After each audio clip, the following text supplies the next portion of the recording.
Yeah, and I think that's the thing. I mean, no one ever comments on my videos, but that's the thing about like, I like bad comments because either they're very funny or they're very particular. Mm-hmm. And if very particular, you're like, damn, nigga, you going through something.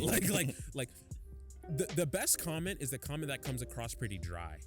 Because a dry comment is someone who like cares enough about you to write something. It's kind of like when you read an Amazon review or a Yelp review. Yelp reviews are either it was very good or it's very bad. Yeah, it's a 5-star or it's a 1-star. Or it's a 1-star. It's never in between. No. But it's kind of like the same thing for me on like Insta.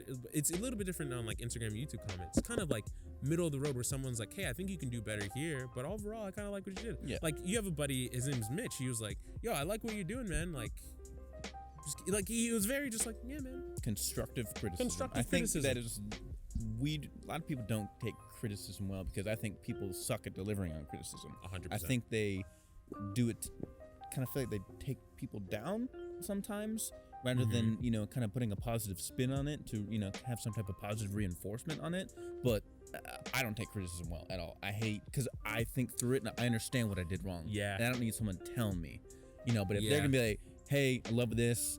Maybe can you think about this rather than saying, hey, why did you do that? Right. It's a lot in the delivery, but I think you really touched on an interesting point, which is I think you, much like me, are very self-critical.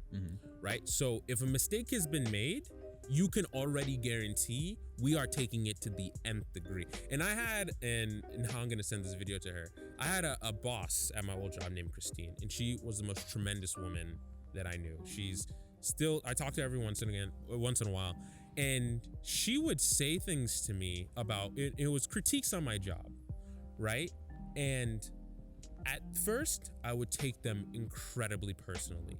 And it wasn't because of her, because I would always notice she would give it to me in the best way possible.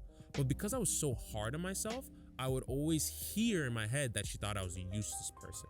She never thought that. She actually thinks of me in, I want to say, decent regard, right? She thinks I'm a decent person.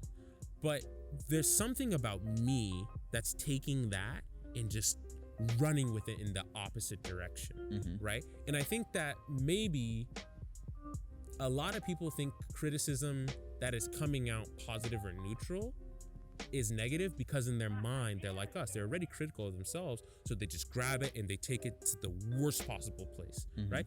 And I think that's something that a lot of people who are just starting in the workforce kind of need to understand. When you start a job, you have to understand not only are you learning how to do the job, you're learning how to work. Yeah. Right? And you will have people come through and tell you things you are doing wrong. And I guarantee you, if they didn't like you, they would have fired you. They are running a business. And at the end of the day, it's about making that money. So they're just trying to tell you the best thing to get that business to make the money, right? I think that if you're a young person starting a job, don't internalize criticism from your boss.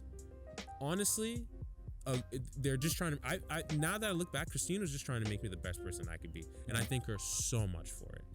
But I think that some of it is, right, like you said, criticism sounds like trying to bring you down. Yes, there are a lot of people out there who hate, but I think some of it is us trying to manipulate it into some negatives we have about ourselves. Now, with that being said, I also think that the opposite is true. There are some egotistical fucks out here who just don't understand that they're not the shit. Like there's some people in this world who don't I don't know if you've ever met someone who doesn't believe, who doesn't understand that they're not as dope as they think they are. Like for us, it is unfathomable. The self-esteem is nowhere near that high. But there's some people who I guess grew up in nice 2-parent households with a great dad and a wonderful mom with a great financial backing who just have that great acute self-esteem. And sometimes, as much as this sounds, you gotta knock them down a peg. Sometimes you gotta hit them with the, hey man, you're not the shit. You really need to kind of humble yourself a little bit, because it goes from you thinking you're the shit to you thinking you're entitled, right? And entitlement is a very slippery slope. You know what I mean? Like entitlement is the difference between when a girl says no, you're like, oh, okay, and now you got to charge because you assaulted somebody. You know what I mean? Like that's kind of how I feel about that.